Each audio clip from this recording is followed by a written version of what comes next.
ਕਿ ਕੀ ਇੱਕ ਸਿੱਖ ਗੈਰ ਸਿੱਖ ਨਾਲ ਮੈਰਿਜ ਕਰਵਾ ਸਕਦਾ ਹੈ? ਕੀ ਸਿੱਖੀ ਗੁਰਮਤ ਇਸ ਦੀ ਪ੍ਰਵਾਨਗੀ ਦਿੰਦੀ ਹੈ? ਗੁਰੂ ਨਾਨਕ ਸਾਹਿਬ ਜੀ ਦਾ ਦਰਬਾਰ ਤਾਂ ਗੈਰ ਸਿੱਖਾਂ ਨੂੰ ਵੀ ਗਲਵੱਕੜੀ ਵਿੱਚ ਲੈਂਦਾ ਹੈ। ਹੋ ਸਕਦਾ ਕੁਝ ਸੰਗਤ ਚੋਂ ਕਿਸੇ ਨੂੰ ਇਸ ਤਰ੍ਹਾਂ ਲੱਗੇ ਕਿ ਬੜਾ ਕੱਟੜਪੰਥੀ ਜਵਾਬ ਹੈ। ਜੌਨ ਸਿੰਘ ਇੱਕ English, John is an English name, ਔਰ ਸਿੰਘ ਜਿਹੜਾ ਉਹ ਸਾਡੇ ਸੱਚੇ ਪਾਤਸ਼ਾਹ ਗੁਰੂ ਮਹਾਰਾਜ ਨੇ ਸਾਨੂੰ ਦਿੱਤਾ। ਸੋ ਜਦੋਂ ਆਪਾਂ ਇਹ ਦੋ ਕਲਚਰਸ ਨੂੰ ਕਲੱਬ ਕਰਦੇ ਹਾਂ ਤਾਂ ਇਹਦਾ ਮਤਲਬ ਕੀ ਆ? ਇਹ ਸਿੱਖੀ ਦੇ ਪਰਸਪੈਕਟਿਵ ਦੇ ਨਾਲ ਇਹਦਾ ਮਤਲਬ ਕੀ ਆ? ਗੁਰਦੁਆਰਾ ਸਾਹਿਬ ਦੇ ਵਿੱਚ ਆਨੰਦ ਕਾਰਜ ਹੋਣਾ ਨਾ, ਉਹ ਡਰਾਮਾ ਨਹੀਂ ਹੈ, ਉਹ ਬਕਾਇਦਾ ਇੱਕ ਡਾਇਲੋਗ ਹੈ ਆਪਣੇ ਗੁਰੂ ਦੇ ਨਾਲ, ਆਪਣੀ ਸੋਲ ਦੇ ਨਾਲ ਇੱਕ ਡਾਇਲੋਗ ਦੇ ਵਿੱਚ ਤੁਸੀਂ ਆਉਂਦੇ ਆ। ਹੁਣ ਆਪਾਂ ਇਹ ਦੇਖ ਲਈਏ ਕਿ ਜਦੋਂ ਮਿਕਸਡ ਮੈਰਿਜਸ ਹੁੰਦੀਆਂ ਆ ਤਾਂ ਉਹਦੇ ਵਿੱਚ ਕਿੰਨੇ ਕੁ ਜਿਹੜੇ ਆ ਉਹ ਵਾਕਈ ਸਾਧ ਸੰਗਤ ਦੇ ਰੂਪ ਵਿੱਚ ਹੁੰਦੇ ਨੇ। ਗੁਰੂ ਨਾਨਕ ਦੀ ਗਲਵੱਕੜੀ ਦੇ ਵਿੱਚ ਜਾਣ ਦੇ ਲਈ ਸਾਨੂੰ ਗੁਰੂ ਨਾਨਕ ਦੇ ਘਰ ਦੇ ਨਿਯਮ ਮੰਨਣੇ ਪੈਣਗੇ। ਗੁਰੂ ਸਿਰਫ ਇੱਕ ਤਮਾਸ਼ਾ ਕਰਨ ਨੂੰ ਤਾਂ ਨਹੀਂ ਬੈਠਾ, ਔਰ ਅਗਰ ਉਹਦੇ ਮਨ ਦੇ ਵਿੱਚ ਉਹ ਸ਼ਰਧਾ ਹੈ ਹੀ ਨਹੀਂ ਗੁਰੂ ਪ੍ਰਤੀ, ਤਾਂ ਫਿਰ ਉੱਥੇ ਇਕੱਠੇ ਬੈਠਣ ਦਾ ਕੋਈ ਮਤਲਬ ਨਹੀਂ ਬਣ ਜਾਂਦਾ। ਫਿਰ ਉਹ ਤੁਸੀਂ ਸਿਰਫ ਇੱਕ ਢੋਂਗ ਕਰ ਰਹੇ ਆ ਕਿ ਤੁਸੀਂ ਬੈਠ ਗਏ, ਬਸ ਜੀ ਹੁਣ ਲਾਵਾਂ ਪੜੀਆਂ ਜਾਣੀਆਂ, ਆਪਾਂ 4 ਚੱਕਰ ਲੈਣੇ ਆ, ਗੱਲ ਖਤਮ, ਘਰਾਂ ਨੂੰ ਚਲ ਜਾਣਾ। ਉਹ ਡਰਾਮਾ ਆ। ਵਾਹਿਗੁਰੂ ਜੀ ਕਾ ਖਾਲਸਾ, ਵਾਹਿਗੁਰੂ ਜੀ ਕੀ ਫਤਿਹ। ਕਿਰਦਾਰੇ ਖਾਲਸਾ ਦੇ ਅੱਜ ਦੇ ਇਸ ਐਪੀਸੋਡ ਦੇ ਵਿੱਚ ਮੈਂ ਕਿਰਨਪ੍ਰੀਤ ਕੌਰ ਆਪ ਸਭ ਦਾ ਬਹੁਤ-ਬਹੁਤ ਸਵਾਗਤ ਕਰਦੀ ਹਾਂ। ਜਿਵੇਂ ਆਪ ਸਭ ਜਾਣਦੇ ਹੋ ਕਿ ਪਿਛਲੇ ਜਿਹੜਾ ਐਪੀਸੋਡ ਹੈ ਉਹ ਆਪਾਂ ਸਵਾਲ ਜਵਾਬ ਦਾ ਜਿਹੜੀ ਲੜੀ ਚਲਾਉਂਦੇ ਹੁੰਦੇ ਹਾਂ, ਉਹਦੇ ਵਿੱਚ ਆਪਾਂ ਕੁਝ ਕੁਐਸਚਨਸ ਨਾਲ ਡੀਲ ਕੀਤਾ ਸੀ। ਇੱਕ ਕੁਐਸਚਨ ਜਿਹੜਾ ਬੜਾ ਇੰਪੋਰਟੈਂਟ ਸੀਗਾ, ਜਿਹੜਾ ਰਹਿ ਗਿਆ, ਔਰ ਮੈਂ ਇਹ ਗੱਲ ਕੀਤੀ ਸੀਗੀ ਕਿ ਅਗਲਾ ਜਿਹੜਾ ਬੇਸ਼ੱਕ ਅੱਜ ਵਾਲਾ ਐਪੀਸੋਡ ਜਿਹੜਾ ਹੈ ਉਹ ਆਪਾਂ ਆਪਣੀ ਜਿਹੜੀ ਗੁਰਮਰਿਆਦਾ, ਗੁਰਸਿੱਖੀ, ਗੁਰੂ ਫਿਲੋਸਫੀ ਨੂੰ ਅੱਗੇ ਵਧਾਉਣ ਦੀ ਗੱਲ ਆਪਾਂ ਕਰਨੀ ਸੀਗੀ। ਪਰ ਮੈਂ ਪਿਛਲੇ ਐਪੀਸੋਡ 'ਚ ਹੀ ਆਪ ਜੀ ਨੂੰ ਬੇਨਤੀ ਕੀਤੀ ਸੀਗੀ ਕਿ ਇਹ ਵਾਲਾ ਜਿਹੜਾ ਐਪੀਸੋਡ ਹੈ ਇਹ ਉਸੇ ਹੀ ਇੱਕ ਕੁਐਸਚਨ ਨੂੰ ਆਪਾਂ ਨੂੰ, ਜਿਹੜਾ ਪਿਛਲੀ ਵਾਰੀ ਆਪਾਂ ਨਹੀਂ ਕਰ ਪਾਏ, ਉਸੇ ਨੂੰ ਅੱਗੇ ਚਲਾਉਣ ਦੇ ਵਾਸਤੇ ਇਹ ਐਪੀਸੋਡ ਰੱਖਣਾ ਪਊਗਾ, ਕਿਉਂਕਿ ਉਹ ਕੁਐਸਚਨ ਬੜਾ ਇੰਪੋਰਟੈਂਟ ਹੈ ਔਰ ਬੜਾ ਜ਼ਿਆਦਾ ਰਿਪੀਟਡਲੀ ਪੁੱਛਿਆ ਜਾਣ ਵਾਲਾ ਸਵਾਲ ਹੈ। ਸਵਾਲ ਮੈਂ ਪਿਛਲੀ ਵਾਰੀ ਵੀ ਬੋਲ ਕੇ ਗਈ ਸੀ, ਅੱਜ ਫਿਰ ਦੁਹਰਾ ਦਿੰਦੀ ਹਾਂ, ਪਰ ਉਸ ਦਾ ਜਵਾਬ ਤੱਕ ਪਹੁੰਚਣ ਤੋਂ ਪਹਿਲਾਂ ਮੈਂ ਆਪ ਸਭ ਨੂੰ ਇੱਕ ਬੇਨਤੀ ਕਰਨਾ ਚਾਹੁੰਦੀ ਹਾਂ ਕਿ ਹੋ ਸਕਦਾ ਆ ਕਿਸੇ ਨੂੰ ਇਹ ਲੱਗੇ ਕਿ ਇਹ ਜਿਹੜਾ ਜਵਾਬ ਦਿੱਤਾ ਨਾ ਬੜਾ ਕੱਟੜਪੰਥੀ ਜਵਾਬ ਹੈ, ਜਾਂ ਇਹ ਬੜਾ ਕੱਟੜ ਜਵਾਬ ਦਿੱਤਾ ਹੈ, ਇਹ ਫਿਲੋਸਫੀ ਨਹੀਂ, ਜੋ ਅਕਸਰ ਹੀ ਲੋਕ ਕਹਿ ਦਿੰਦੇ ਕਿ ਗੁਰੂ ਨਾਨਕ ਦੀ ਇਹ ਫਿਲੋਸਫੀ ਨਹੀਂ। ਹਰ ਵਾਰ ਦੀ ਤਰ੍ਹਾਂ ਮੈਂ ਅੱਜ ਵੀ ਉਹੀ ਗੱਲ ਦੁਹਰਾਊਂਗੀ ਕਿ ਜੋ ਵੀ ਗੱਲ ਅਸੀਂ ਕਰਦੇ ਹਾਂ, ਮੈਂ ਆਪਣੇ ਵੱਲੋਂ ਇਹ ਕੋਸ਼ਿਸ਼ ਕਰਦੀ ਹੁੰਦੀ ਹਾਂ ਕਿ ਕੋਈ ਵੀ ਗੱਲ ਮੈਂ ਐਸੀ ਨਾ ਕਰਾਂ ਜੋ ਗੁਰਬਾਣੀ ਤੋਂ ਬਾਹਰ ਜਾਂਦੀ ਹੋਵੇ, ਜਾਂ ਜਿਹੜੀ ਗੁਰੂ ਸਿੱਖਿਆ ਤੋਂ ਬਾਹਰ ਜਾਂਦੀ ਹੋਵੇ। ਜੋ ਗੁਰਬਾਣੀ ਕਹਿੰਦੀ ਹੈ, ਜੋ ਗੁਰੂ ਗ੍ਰੰਥ ਸਾਹਿਬ ਮਹਾਰਾਜ ਸਾਨੂੰ ਆਦੇਸ਼ ਦਿੰਦੇ ਨੇ, ਹੁਕਮ ਦਿੰਦੇ ਨੇ, ਉਸ ਤੋਂ ਬਾਹਰ ਮੈਂ ਕਦੀ ਕੋਸ਼ਿਸ਼ ਕਰਦੀ ਹੁੰਦੀ ਹਾਂ ਆਪਣੇ ਵੱਲੋਂ ਕਿ ਨਾ ਬਾਹਰ ਜਾਇਆ ਜਾਵੇ।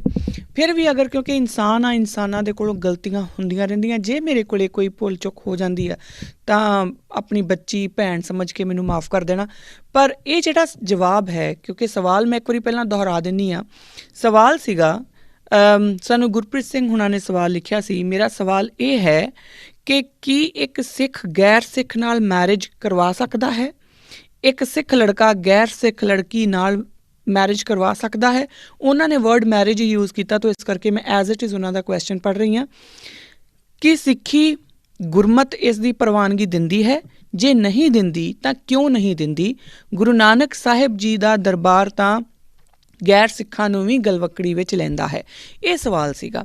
ਹੁਣ ਜਦੋਂ ਇਸ 'ਤੇ ਆਪਾਂ ਜਵਾਬ ਵੱਲ ਜਾਵਾਂਗੇ ਤਾਂ ਜਿਵੇਂ ਮੈਂ ਪਹਿਲਾਂ ਆਪ ਨੂੰ ਬੇਨਤੀ ਕੀਤੀ ਹੈ ਕਿ ਹੋ ਸਕਦਾ ਕੁਝ ਸੰਗਤ ਚੋਂ ਕਿਸੇ ਨੂੰ ਇਸ ਤਰ੍ਹਾਂ ਲੱਗੇ ਕਿ ਬੜਾ ਕੱਟੜਪੰਥੀ ਜਵਾਬ ਹੈ, ਪਰ ਇਸ ਨੂੰ ਜਰਾ ਸਮਝਣ ਦੀ ਕੋਸ਼ਿਸ਼ ਕਰਨਾ ਅਤੇ ਆਪਣੇ ਕੋਲੋਂ ਇਹ ਸਵਾਲ ਪੁੱਛਣਾ ਕਿ ਕਿਤੇ ਤੁਸੀਂ ਇਸ ਕਰਕੇ ਤਾਂ ਨਹੀਂ ਇਸ ਜਵਾਬ ਨੂੰ ਕੱਟੜ ਮੰਨ ਰਹੇ ਕਿਉਂਕਿ ਤੁਹਾਡੇ ਆਪਣੇ ਬੱਚਿਆਂ ਨੇ ਗੈਰ ਸਿੱਖ ਬੱਚਿਆਂ ਨਾਲ ਵਿਆਹ ਕਰਾਇਆ ਹੋਇਆ। ਕਿਉਂਕਿ ਇਹ ਗੱਲ ਮੈਂ ਪਹਿਲੀਆਂ ਦੇ ਵਿੱਚ ਕੀਤੀ ਹੋਈ ਸੀਗੀ, ਬਹੁਤ ਪਹਿਲਾਂ ਜਿਹੜਾ ਆਪਾਂ ਸ਼ੁਰੂ ਕੀਤੇ ਸੀਗੇ ਐਪੀਸੋਡਸ, ਕਿ ਅਸੀਂ ਨਾ, ਸਾਡਾ ਮਨ ਜਿਹੜਾ ਹੈ ਉਹ ਆਪਣੇ ਆਪ ਹੀ ਐਕਸਕਿਊਜ਼ਸ ਘੜਨ ਲੱਗ ਜਾਂਦਾ। ਅਸੀਂ ਐਕਸਕਿਊਜ਼ ਬਣਾਉਣੇ ਸ਼ੁਰੂ ਕਰ ਦਿੰਦੇ ਹਾਂ।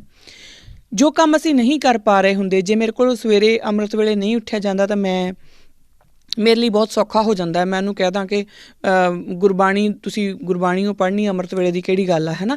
ਤਾਂ ਫਿਰ ਉਹ ਉੱਥੇ ਫਿਰ ਸਾਨੂੰ ਗੁਰਬਾਣੀ ਦੀ ਉਹ ਗੱਲ ਯਾਦ ਰੱਖਣੀ ਪਊਗੀ, ਅੰਮ੍ਰਿਤ ਵੇਲਾ ਸੱਚ ਨਾਓ, ਹੈ ਨਾ? ਫਿਰ ਉਹ ਗੁਰੂ ਮਹਾਰਾਜ ਨੇ ਅੰਮ੍ਰਿਤ ਵੇਲਾ ਨਹੀਂ ਸੀ ਕਹਿਣਾ ਜੇ ਉਹਦਾ ਮਹਾਤਮ ਨਾ ਹੁੰਦਾ, ਪਰ ਕਿਉਂਕਿ ਮੈਂ ਨਹੀਂ ਉੱਠ ਪਾਉਂਦੀ, ਇਸ ਕਰਕੇ ਮੈਂ ਆਪਣੇ ਆਪ ਹੀ ਇੱਕ ਝੂਠਾ ਜਿਹਾ ਆਪਣੇ ਆਪ ਨਾਲ ਐਕਸਕਿਊਜ਼ ਕਰਨ ਦੇ ਲਈ, ਆਪਣੇ ਆਪ ਨੂੰ ਸਹੀ ਸਾਬਤ ਕਰਨ ਦੇ ਲਈ ਮੈਂ ਇਹ ਕਹਿਣਾ ਸ਼ੁਰੂ ਕਰ ਦਿੰਦੀ ਹਾਂ ਕਿ ਭਾਵੇਂ ਕੋਈ ਸਵੇਰੇ ਨਾ ਵੀ ਉੱਠੇ, ਬੜੇ ਸਾਡੇ ਜਿਹੜੇ ਪ੍ਰਚਾਰਕ ਨੇ ਉਹ ਵੀ ਅੱਜ ਕੱਲ੍ਹ ਅਪਗ੍ਰੇਡ ਹੋ ਗਏ ਆ, ਹੈ ਨਾ, ਔਰ ਉਹਨਾਂ ਨੂੰ ਲੱਗਦਾ ਕਿ ਅਸੀਂ ਹਰ ਤਰੀਕੇ ਨਾਲ ਇਹਨੂੰ ਮੋਡਰਨਾਈਜ਼ ਕਰ ਰਹੇ ਹਾਂ, ਜਦ ਕਿ ਉਹ ਮੋਡਰਨਾਈਜ਼ ਨਹੀਂ ਕਰ ਰਹੇ ਹੁੰਦੇ। ਅਸੀਂ ਕਿਤੇ ਨਾ ਕਿਤੇ ਆਪਣੇ ਆਪ ਨਾਲ ਇਹ ਕਹਾਣੀਆਂ ਘੜ ਰਹੇ ਹੁੰਦੇ ਹਾਂ, ਆਪਣੇ ਐਕਸਕਿਊਜ਼ਸ ਘੜ ਰਹੇ ਹੁੰਦੇ ਹਾਂ। ਮੈਂ ਇਸ ਗੱਲ ਨੂੰ ਮਨੋ ਵਿਗਿਆਨ ਦੇ ਰੂਪ ਦੇ ਵਿੱਚ ਸਮਝਦੀ ਹਾਂ, ਕਿਉਂਕਿ ਇਨਸਾਨ ਦਾ ਜਿਹੜਾ ਹਿਊਮਨ ਮਾਈਂਡ ਹੈ ਉਹ ਹਿਊਮਨ ਬਿਹੇਵੀਅਰ ਨੂੰ ਬੜੀ ਚੰਗੀ ਤਰ੍ਹਾਂ ਗਾਈਡ ਕਰਦਾ ਹੈ। ਉਸੇ ਮਨੋਵਿਗਿਆਨ ਦੇ ਵਿੱਚੋਂ ਮੈਂ ਇਹ ਗੱਲ ਕਰ ਰਹੀ ਹਾਂ। ਸੋ ਉਹਦੇ ਵਿੱਚੋਂ ਹੀ ਮੈਂ ਇਹ ਗੱਲ ਪਹਿਲਾਂ ਹੀ ਕਹਿਣਾ ਜ਼ਰੂਰੀ ਸਮਝਿਆ, ਕਿਉਂਕਿ ਆਪ ਜੀ ਜਦੋਂ ਇਹ ਜਵਾਬ ਸੁਣੋਗੇ ਤਾਂ ਇਸ ਜਵਾਬ ਨੂੰ ਬਿਲਕੁਲ ਆਪਣੇ ਪਰਸਨਲ ਜਿਹੜੀਆਂ ਜੋ ਵੀ ਤੁਹਾਡੀ ਸਥਿਤੀ ਹੈ ਉਸ ਨੂੰ ਸਾਈਡ 'ਤੇ ਰੱਖ ਕੇ ਸੁਣਨਾ। ਬੱਚੇ ਵੀ ਅਗਰ ਸੁਣ ਰਹੇ ਨੇ ਤਾਂ ਉਹ ਬਿਲਕੁਲ ਆਪਣੀਆਂ ਪਰਸਨਲ ਸਿਚੁਏਸ਼ਨਸ ਨੂੰ ਸਾਈਡ 'ਤੇ ਰੱਖ ਕੇ ਸੁਣਨਾ, ਔਰ ਫਿਰ ਆਪਾਂ ਦੇਖਦੇ ਹਾਂ ਅਗਰ ਉਹਦੇ ਵਿੱਚ ਫਿਰ ਵੀ ਤੁਹਾਨੂੰ ਲੱਗੇ ਕਿ ਨਹੀਂ ਮੈਂ ਕੁਛ ਗਲਤ ਕਿਹਾ ਆ ਤਾਂ ਤੁਸੀਂ ਮੈਨੂੰ ਈਮੇਲ ਕਰਕੇ ਦੱਸ ਸਕਦੇ ਆ ਕਿ ਮੈਂ ਇੱਥੇ ਗਲਤ ਕਿਹਾ, ਔਰ ਉਹਦੇ ਨਾਲ ਆਪਣਾ ਜੋ ਜਵਾਬ ਹੈ, ਤੁਹਾਡੀ ਜੋ ਤੁਹਾਡਾ ਥਾਟ ਹੈ ਉਹਨੂੰ ਤੁਸੀਂ ਸਾਡੇ ਨਾਲ ਸਾਂਝਾ ਕਰ ਸਕਦੇ ਹਾਂ। ਔਰ ਅਗਰ ਮੈਨੂੰ ਉਹ ਲੱਗਾ ਕਿ ਮੈਂ ਇਕੱਲੀ ਕੌਣ ਹੁੰਦੀ ਹਾਂ ਲੱਗਣ ਵਾਲੀ, ਪਰ ਅਗਰ ਸੰਗਤ ਰੂਪ ਦੇ ਵਿੱਚ ਮੈਨੂੰ ਲੱਗਾ ਕਿ ਹਾਂਜੀ ਇਹ ਵਾਕਈ ਇੱਥੇ ਕੁਛ ਸੈਂਸ ਬਣਦੀ ਆ, ਤਾਂ ਮੈਂ ਉਸ ਥਾਟ ਨੂੰ ਵੀ ਇਸੇ ਹੀ ਮੰਚ ਦੇ ਥਰੂ ਤੁਹਾਡੇ ਸਾਰਿਆਂ ਦੇ ਨਾਲ ਸਾਂਝਾ ਕਰੂੰਗੀ, ਜਿਹਦੇ ਵਿੱਚ ਫਿਰ ਆਪਾਂ ਸੰਗਤ ਤੋਂ ਹੀ ਹੋਰ ਆਦਾਨ ਪ੍ਰਦਾਨ ਕਰ ਸਕਦੇ ਹਾਂ ਥਾਟਸ ਦਾ, ਆਪਣੀਆਂ ਸਮਝ ਦਾ, ਹੈ ਨਾ, ਕਿਉਂਕਿ ਗੁਰੂ ਨੇ ਸਾਨੂੰ ਇਹੀ ਆਦੇਸ਼ ਦਿੱਤਾ ਹੈ ਕਿ ਦੁਵਿਧਾ ਦੂਰ ਕਰੋ ਲਿਵ ਲਾਏ। ਤਾਂ ਫਿਰ ਜਦੋਂ ਆਪਾਂ ਇਕੱਠੇ ਹੋ ਕੇ ਦੁਵਿਧਾ ਦੂਰ ਕਰ ਸਕਦੇ ਹਾਂ, ਹੈ ਨਾ। ਸੋ ਮੈਂ ਪਿਛਲੀ ਐਪੀਸੋਡ ਵਿੱਚ ਆਪ ਜੀ ਨੂੰ ਇਹ ਕਿਹਾ ਸੀਗਾ ਕਿ ਜੋ ਵੀ ਕੋਈ ਸਾਡੇ ਨਾਲ ਇਸ ਦੇ ਜਵਾਬ ਬਾਰੇ ਕੋਈ ਸਾਂਝਾ ਆਪਣੇ ਕੋਈ ਥਾਟ ਸਾਂਝੇ ਕਰਨਾ ਚਾਹੁੰਦਾ ਤਾਂ ਉਹ ਜ਼ਰੂਰ ਕਰੇ। ਮੈਨੂੰ ਇੱਕ ਬੜੀ ਖੂਬਸੂਰਤ ਈਮੇਲ ਆਈ ਜਿਹਦੇ ਵਿੱਚ ਉਹਨਾਂ ਨੇ ਮੈਨੂੰ ਕਿਹਾ ਕਿ ਮੇਰਾ ਨਾਮ ਨਾ ਲਿਓ, ਪਰ ਮੈਂ ਜਿਹੜੀਆਂ ਜੋ ਵੀ ਮੇਰੇ ਆਈਡੀਆਜ਼ ਨੇ ਜਾਂ ਜੋ ਮੇਰੇ ਪ੍ਰੈਕਟੀਕਲ ਐਕਸਪੀਰੀਅੰਸਿਸ ਦੇ ਵਿੱਚੋਂ ਨਿਕਲ ਕੇ ਆਇਆ ਉਹ ਮੈਂ ਤੁਹਾਡੇ ਨਾਲ ਸਾਂਝਾ ਕਰ ਰਿਹਾ। ਤੁਸੀਂ ਇਹ ਐਗਜ਼ਾਮਪਲ ਸਾਂਝੀਆਂ ਕਰ ਸਕਦੇ ਆ। ਮੈਂ ਉਹਦੇ ਵਿੱਚੋਂ ਕੁਛ ਕੁ ਚੀਜ਼ਾਂ ਜਿਹੜੀਆਂ ਨੇ ਉਸ ਈਮੇਲ ਦੇ ਵਿੱਚੋਂ ਮੈਂ ਆਪ ਨਾਲ ਐਜ਼ ਇਟ ਇਜ਼ ਪੜ੍ਹੂੰਗੀ ਤਾਂ ਕਿ ਤੁਸੀਂ ਸਾਰੇ ਸਮਝ ਸਕੋ ਕਿ ਜਿਹੜੀ ਈਮੇਲਸ ਵਿੱਚ ਵੀ ਜੋ ਸਾਡੇ ਨਾਲ ਇਸ ਤਰੀਕੇ ਨਾਲ ਜੁੜੇ ਹੋਏ ਸਾਡੀ ਸੰਗਤ ਹੈ, ਹਰ ਤਰੀਕੇ ਨਾਲ ਉਹ ਸਾਨੂੰ ਸਪੋਰਟ ਵੀ ਕਰਦੇ ਨੇ, ਸਾਨੂੰ ਸਵਾਲ ਵੀ ਕਰਦੇ ਨੇ, ਜਵਾਬ ਵੀ ਦਿੰਦੇ ਨੇ, ਔਰ ਜਿੱਥੇ ਮੈਂ ਗਲਤ ਹੁੰਦੀ ਹਾਂ ਤਾਂ ਮੈਨੂੰ ਕਹਿ ਵੀ ਦਿੰਦੇ ਆ ਕਿ ਤੂੰ ਗਲਤ ਆ। ਅਤੇ ਮੈਂ ਬਾਕਾਇਦਾ ਦੋਨੋਂ ਹੱਥ ਜੋੜ ਕੇ ਉਹਨਾਂ ਦੀ ਹਰ ਇੱਕ ਜਿਹੜੀ ਹੁਕਮ ਬੇਨਤੀ ਔਰ ਹਰ ਜੋ ਵੀ ਆਪਾਂ ਇਸ ਨੂੰ ਨਾਮ ਦੇ ਲਈਏ ਉਸ ਦੇ ਨਾਲ ਉਹਨਾਂ ਦੀ ਸ਼ਿਕਾਇਤ ਨੂੰ ਹਰ ਤਰੀਕੇ ਨਾਲ ਮੈਂ ਆਪਣੀ ਝੋਲੀ ਪਾਉਣ ਨੂੰ ਤਿਆਰ ਹਾਂ। ਖੈਰ ਇਹ ਜਿਹੜੀ ਈਮੇਲ ਹੈ ਇਹਦੇ 'ਚ ਉਹਨਾਂ ਨੇ ਪਿਛਲਾ ਜਿਹੜਾ ਐਪੀਸੋਡ ਦਾ ਜਿੱਥੇ ਆਪਾਂ ਐਪੀਸੋਡ ਛੱਡਿਆ ਸੀ ਇਸੇ ਸਵਾਲ ਦੇ ਉੱਤੇ ਉਹਦਾ ਜਵਾਬ ਭੇਜਿਆ ਉਹਨਾਂ ਨੇ। ਬਾਕੀ ਮੈਂ ਹਜੇ ਕੁਛ ਨਹੀਂ ਪੜ੍ਹੂੰਗੀ, ਮੈਂ ਇੱਥੇ ਸਿੱਧਾ ਇਹ ਗੱਲ ਕਰੂੰਗੀ। ਔਰ ਉਹ ਇਹ ਜਿਨ੍ਹਾਂ ਨੇ ਸਾਨੂੰ ਈਮੇਲ ਲਿਖੀ ਹੈ ਉਹਨਾਂ ਨੇ ਲਿਖਿਆ ਕਿ ਮੈਂ ਜਿਹੜਾ I have been an authorized person to register marriages in the Gurdwara Sahib for over 25 years। ਸੋ ਜੋ ਕੁਝ ਵੀ ਲਿਖ ਰਹੇ ਨੇ ਸਾਨੂੰ ਉਹ ਉਹਨਾਂ ਦੇ ਪ੍ਰੈਕਟੀਕਲ ਐਕਸਪੀਰੀਅੰਸ 'ਚੋਂ ਨਿਕਲ ਕੇ ਆਇਆ, ਕਿਉਂਕਿ 25 ਸਾਲ ਉਹਨਾਂ ਨੇ UK ਦੇ ਵਿੱਚ ਰਹਿ ਕੇ ਇੱਥੇ ਬਕਾਇਦਾ ਮੈਰਿਜਿਸ ਨੂੰ ਰਜਿਸਟਰ ਕਰਨ ਦਾ ਕੰਮ ਕੀਤਾ ਆ। ਹੁਣ ਉਸ ਤੋਂ ਬਾਅਦ ਉਹ ਲਿਖਦੇ ਕੀ ਨੇ, Firstly, it is normal that parents who wish to perform Anand Karaj for their sibling rather than the couple themselves, the couple have no interest, children likhna siga shayad unna ne, the couple have no interest but feel to oblige their parents. Often the argument is put that the couple will stay connected to the Gurdwara Sahib and Sikhi. In my experience, this has never had happened. The parents are hanging to illusion except once when the couple returned for naming ceremony of their son and called him John Singh. In few cases, I have successfully argued that Anand Karaj is not a drama to enact in front of family and friends. It is a dialogue between them and the Guru. Hence, they need to believe in the same Guru, where they are committing themselves to the Guru to seek his grace in front of the Sadh Sangat. One cannot seek a grace from a Guru that one does not believe in. ਹੁਣ ਇਹ ਮੈਂ ਉਹਨਾਂ ਦੇ ਵਿੱਚੋਂ ਕੁਝ ਕੁ ਚੀਜ਼ਾਂ ਹੀ ਕੁਝ ਹਿੱਸਾ ਹੀ ਪੜ੍ਹਿਆ ਆ, ਕਿਉਂਕਿ ਹੋਰ ਕਈ ਜਗ੍ਹਾ ਦੇ ਉੱਤੇ ਉਹਨਾਂ ਨੇ ਬੜੀਆਂ ਖੂਬਸੂਰਤ ਬੜੇ ਕੁਐਸਚਨ ਵੀ ਨਾਲ ਹੀ ਉਹਨਾਂ ਨੇ ਉਠਾਏ ਆ।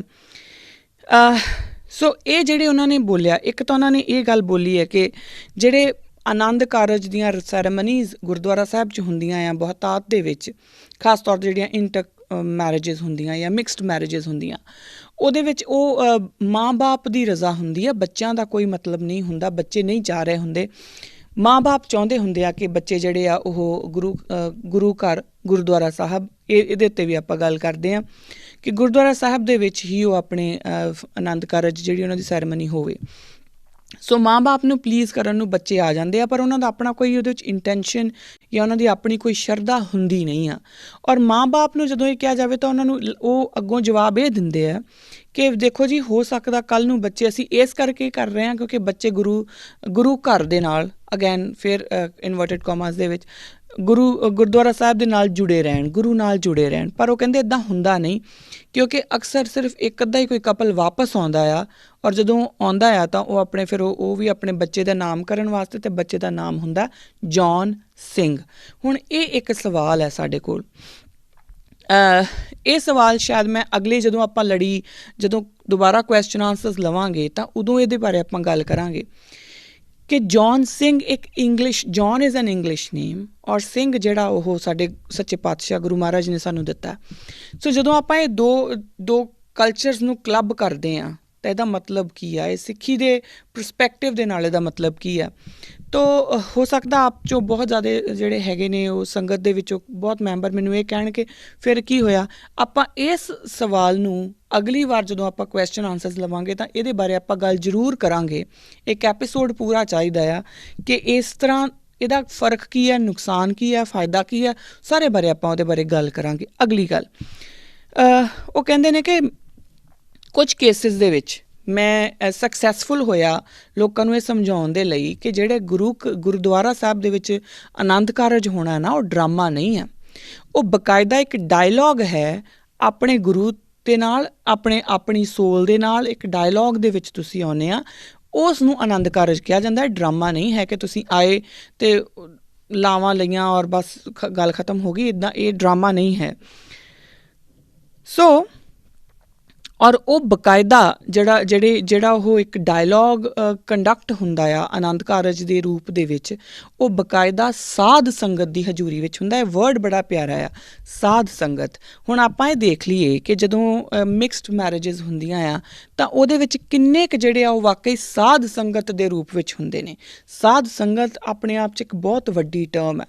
ਇਹਦੇ ਬਾਰੇ ਵੀ ਆਪ ਵੀ ਸਾਡੇ ਨਾਲ ਸੰਪਰਕ ਕਰ ਸਕਦੇ ਹੋ, ਜੋ ਵੀ ਕੋਈ ਆਪਣੇ ਥੋਟਸ ਦੇਣਾ ਚਾਹੇ ਕਿ ਜਦੋਂ ਆਪਾਂ ਸਾਧ ਸੰਗਤ ਕਹਿੰਦੇ ਹਾਂ ਨਾ, ਤਾਂ ਜਿਹੜੇ ਇਹ ਨਹੀਂ ਆ ਕਿ ਜਿੰਨੇ ਵੀ ਉੱਥੇ ਬੈਠੇ ਹੋ ਸਾਧ ਸੰਗਤ ਦੇ ਰੂਪ 'ਚ ਆ ਗਏ, ਕਿਉਂਕਿ ਸਾਧ ਸੰਗਤ ਦਾ ਆਪਣੇ ਆਪ 'ਚ ਇੱਕ ਫਲਸਫਾ ਹੈ, ਇੱਕ ਬਹੁਤ ਵੱਡਾ ਮਹਾਤਮ ਹੈ, ਉਹਨੂੰ ਸਮਝਣਾ ਪਊਗਾ। ਫਿਰ ਆਪਾਂ ਇਹਨਾਂ ਦੀ ਇਸ ਗੱਲ ਨੂੰ ਸਮਝ ਸਕਦੇ ਹਾਂ ਕਿ ਸਾਧ ਸੰਗਤ ਦੀ ਹਜ਼ੂਰੀ ਦੇ ਵਿੱਚ ਅਸੀਂ ਆਪਣੇ ਗੁਰੂ ਨਾਲ ਕੁਝ ਵਾਅਦੇ ਕਰਦੇ ਹਾਂ। ਇਹ ਤਾਂ ਇਹਨਾਂ ਦੀ ਜਿਹੜਾ ਮੈਂ ਪੜ੍ਹਿਆ ਉਹਨੂੰ ਮੈਂ ਥੋੜ੍ਹਾ ਜਿਹਾ ਟਰਾਂਸਲੇਟ ਕਰਕੇ ਵੀ ਦੱਸਦਾ, ਬਟ ਇਹਦੇ ਨਾਲ ਇਹਨਾਂ ਦੀ ਹੀ ਜਿਹੜੀ ਈਮੇਲ ਆ ਉਹਦੇ ਵਿੱਚ ਉਹਨਾਂ ਨੇ ਇੱਕ ਗੱਲ ਹੋਰ ਲਿਖੀ ਹੈ, ਔਰ ਉਹ ਬੜੀ ਇੰਪੋਰਟੈਂਟ ਆ। ਉਹ ਵੀ ਆਪਾਂ ਜਦੋਂ ਅਗਲੇ ਕੁਐਸਚਨ ਆਨਸਰਸ ਕਰਾਂਗੇ ਉਹਦੇ ਵਿੱਚ ਲਵਾਂਗੇ। ਉਹ ਕਹਿੰਦੇ ਕਿ ਗੁਰੂ ਘਰ ਅਤੇ ਗੁਰਦੁਆਰਾ ਸਾਹਿਬ ਦੋ ਅਲੱਗ-ਅਲੱਗ ਗੱਲਾਂ, ਔਰ ਉਹ ਕਹਿੰਦੇ ਕਿ ਮੈਂ ਬਹੁਤ ਲੋਕਾਂ ਨਾਲ ਮੈਂ ਸਮਝਾਉਣ ਦੀ ਕੋਸ਼ਿਸ਼ ਵੀ ਕੀਤੀ, ਕੁਝ ਸਮਝੇ, ਕੁਝ ਜਾਣ ਕੇ ਨਹੀਂ ਸਮਝਣਾ ਚਾਹੁੰਦੇ, ਕਿਉਂਕਿ ਅਸੀਂ ਵੀ ਆਪਣੇ ਲਈ ਕੰਫਰਟੇਬਲ ਹੋ ਜਾਂਦੇ ਹਾਂ ਨਾ ਜਿਸ ਤਰੀਕੇ ਨਾਲ। ਸੋ ਇਹ ਵੀ ਬੜਾ ਇੱਕ ਵੱਡਾ ਮੁੱਦਾ ਆ। ਗੁਰੂ ਘਰ ਕਹਿਣਾ ਚਾਹੀਦਾ ਕਿ ਗੁਰਦੁਆਰਾ ਸਾਹਿਬ ਹੈ ਕੀ, ਗੁਰਦੁਆਰਾ ਸਾਹਿਬ ਹੈ ਕਿ ਗੁਰੂ ਘਰ ਹੈ। ਇਹਨੂੰ ਵੀ ਆਪਾਂ ਅਗਲੇ ਜਿਹੜਾ ਕੁਐਸਚਨ ਆਨਸਰ ਸੀਰੀਜ਼ ਹੋਊਗੀ ਉਹਦੇ ਵਿੱਚ ਇਸ ਕੁਐਸਚਨ ਨੂੰ ਵੀ ਲਵਾਂਗੇ। ਸੋ ਹੁਣ ਆਪਣੇ ਕੋਲ 2 ਸਵਾਲ ਹੋਰ ਆ ਗਏ ਜਿਹੜੇ ਆਪਾਂ ਅਗਲੀ ਜਿਹੜੀ ਕੁਐਸਚਨ ਆਨਸਰ ਸੀਰੀਜ਼ ਉਹਦੇ ਵਿੱਚ ਲਵਾਂਗੇ। ਇੱਕ, ਗੁਰੂ ਘਰ ਕਿ ਗੁਰਦੁਆਰਾ ਸਾਹਿਬ। ਦੂਜੀ, ਜੌਨ ਸਿੰਘ ਦੇ ਵਿੱਚ ਗੜਬੜ ਕੀ ਹੈ, ਪ੍ਰੋਬਲਮ ਕੀ ਹੈ, ਜੇ ਇਹ ਉਹਨਾਂ ਨੇ ਬਕਾਇਦਾ ਉਹਨੂੰ ਇਨਵਰਟਡ ਕਾਮਾਸ 'ਚ ਰੱਖਿਆ ਤਾਂ ਕਿਉਂ ਰੱਖਿਆ ਹੈ, ਹੈਗੀ ਵੀ ਆ ਕਿ ਨਹੀਂ ਹੈਗੀ, ਕਿ ਸਿਰਫ ਇੱਕ ਸਾਡੀ ਦਿਸ਼ਾ ਮਾਤਰ ਹੀ ਹੈ ਕਿ ਇਸ ਤਰੀਕੇ ਨਾਲ ਕਲੱਬਡ ਜਿਹੜੇ ਕਲਚਰਸ ਆ ਉਹ ਪੈਦਾ ਹੁੰਦੇ ਆ। ਔਰ ਕਲੱਬਡ ਕਲਚਰਸ ਵਿੱਚ ਕੋਈ ਮਾੜੀ ਗੱਲ ਨਹੀਂ ਹੈ ਇਹਦੇ 'ਚ, ਬਿਲਕੁਲ ਵੀ। ਮੈਂ ਬਿਲਕੁਲ ਇਸ ਚੀਜ਼ ਦੇ ਬਾਰੇ ਨਹੀਂ ਪ੍ਰਮੋਟ ਕਰ ਰਹੀ ਕਿ ਕਲਚਰਸ ਇਕੱਠੇ ਨਹੀਂ ਹੋਣੇ ਚਾਹੀਦੇ। ਜਿਹੜੀ ਬਾਕੀ ਦੀ ਉਹਨਾਂ ਦੀ ਈਮੇਲ ਸੀਗੀ ਉਹਦੇ ਵਿੱਚ ਆਪਾਂ ਅੱਜ ਦਾ ਜਿਹੜਾ ਮੇਰਾ ਆਨਸਰ ਹੈ ਤਕਰੀਬਨ ਇਸ ਈਮੇਲ ਦੇ ਵਿੱਚ ਕੰਪਲੀਟ ਹੋ ਜਾਂਦਾ ਹੈ। ਪਰ ਜਿਸ ਤਰੀਕੇ ਨਾਲ ਮੈਨੂੰ ਲੱਗਦਾ ਕਿ ਮੈਨੂੰ ਥੋੜ੍ਹਾ ਜਿਹਾ ਇਹਨੂੰ ਇਲੈਬੋਰੇਟ ਕਰਨ ਦੀ ਜ਼ਰੂਰਤ ਹੈ, ਤਾਂ ਉਹ ਮੈਂ ਇਲੈਬੋਰੇਟ ਆਪ ਸਭ ਦੇ ਨਾਲ ਕਰਨ ਜਾ ਰਹੀ ਹਾਂ। ਹੁਣ ਤੁਸੀਂ ਦੇਖੋਗੇ ਕਿ ਜਿੰਨਾ ਵੀ ਮੈਂ ਬੋਲੂੰਗੀ ਉਹ ਇਸੇ ਹੀ ਈਮੇਲ ਦਾ ਵਿਸਥਾਰ ਹੈ ਇੱਕ ਹਿਸਾਬ ਨਾਲ। तो ਜਦੋਂ ਇਹ ਈਮੇਲ ਮੇਰੇ ਕੋਲ ਆਈ ਔਰ ਮੈਂ ਪੜ੍ਹਿਆ ਤਾਂ ਮੈਨੂੰ ਲੱਗਾ ਕਿ ਠੀਕ ਹੈ, ਜੋ ਤੂੰ ਜਵਾਬ ਦੇਣਾ ਹੈ ਘੱਟੋ ਘੱਟ ਸੰਗਤ ਦੇ ਵਿੱਚ ਇੱਕ ਤਾਂ ਹੈ ਜਿਹੜਾ ਤੇਰੇ ਨਾਲ ਅਗਰੀ ਕਰ ਜੂਗਾ ਕਿ ਹਾਂ ਠੀਕ ਹੈ, ਚਲੋ ਕੋਈ ਗੱਲ ਨਹੀਂ। ਸੋ ਇਹੀ ਈਮੇਲ ਦਾ ਵਿਸਥਾਰ ਜਿਹੜਾ ਉਹ ਮੇਰੇ ਪੂਰੇ ਜਵਾਬ ਦੇ ਵਿੱਚ ਆਪ ਸਭ ਨੂੰ ਮਿਲੂਗਾ। ਹੁਣ ਜਦੋਂ ਮੈਂ ਦੁਬਾਰਾ ਗੁਰਪ੍ਰੀਤ ਸਿੰਘ ਹੋਣਾ ਦੇ ਸਵਾਲ 'ਤੇ ਹੀ ਆਉਂਦੀ ਹਾਂ, ਉਹ ਕਹਿੰਦੇ ਨੇ ਕਿ ਗੁਰੂ ਨਾਨਕ ਸਾਹਿਬ ਜੀ ਦਾ ਦਰਬਾਰ ਤਾਂ ਗੈਰ ਸਿੱਖ ਨੂੰ ਵੀ ਗਲਵੱਕੜੀ ਵਿੱਚ ਲੈਂਦਾ ਹੈ। ਤਾਂ ਗੁਰਪ੍ਰੀਤ ਸਿੰਘ ਜੀ ਤੁਸੀਂ ਬਿਲਕੁਲ ਸਹੀ ਕਹਿ ਰਹੇ ਹੋ ਕਿ ਗੁਰੂ ਨਾਨਕ ਸਾਹਿਬ ਦਾ ਜਿਹੜਾ ਦਰਬਾਰ ਹੈ ਉਹ ਗੈਰ ਸਿੱਖ ਨੂੰ ਵੀ ਗਲਵੱਕੜੀ ਵਿੱਚ ਲੈਂਦਾ ਹੈ। ਪਰ ਇਸ ਦੇ ਨਾਲ ਅਗਲੀ ਗੱਲ ਇਹ ਹੈ ਕਿ ਜਿਹੜਾ ਗੈਰ ਸਿੱਖ ਹੈ ਉਹ ਵੀ ਤਾਂ ਗਲਵੱਕੜੀ 'ਚ ਆਉਣ ਨੂੰ ਤਿਆਰ ਹੋਵੇ ਨਾ।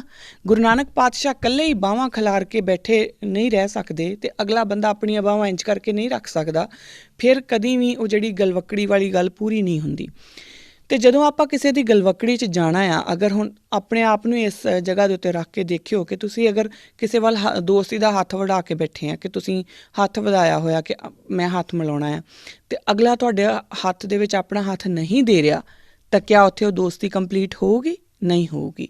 ਸਗੋਂ ਉਹਦੇ ਨਾਲ ਇੱਕ ਹੋਰ ਗੱਲ ਕੀ ਆਊਗੀ, ਉਹਦੇ ਨਾਲ ਇੱਕ ਫੀਲਿੰਗ ਆ ਜਾਊਗੀ ਕਿ ਇਹਨੂੰ ਮੈਂ ਪਸੰਦ ਨਹੀਂ, ਰਾਈਟ।